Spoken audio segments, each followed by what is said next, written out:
اس دنیا میں کبھی دوسرے کی غلطی کا نتیجہ ہمیں ماں باپ جب بچہ بطن مادر میں پل رہا ہے اس وقت اگر ماں مادی غذاؤں کے پہنچانے میں غلطیاں کرے تو بچے کی صحت پر، جسمانی صحت پر اس کا اثر پڑے گا.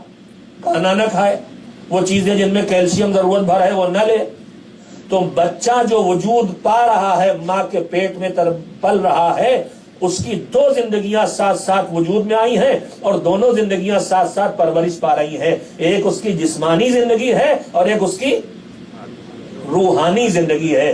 ایک اس کا جسم بھی پل رہا ہے اور ایک اس کی روح بھی پل رہی ہے. روح کی غذا بھی وہی ضروری ہے.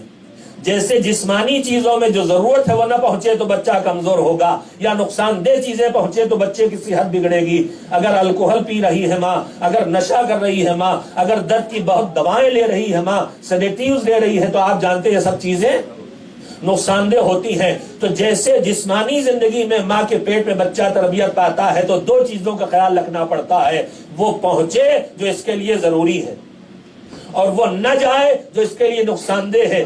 ویسے ہی ماں اگر ماحول خراب ہے، گناہوں کے ماحول میں زندگی بسر کر رہی ہے، گانے سن رہی ہے، خطرناک ڈراؤنی فلمیں دیکھ رہی ہے، گناہ غلط نجس غذا جسم میں پہنچ رہی ہے، تو یہ بچے کی روح کو متاثر کرنے والی ہے. غلطی ماں کر رہی ہے، نقصان اولاد کا ہو رہا ہے. تو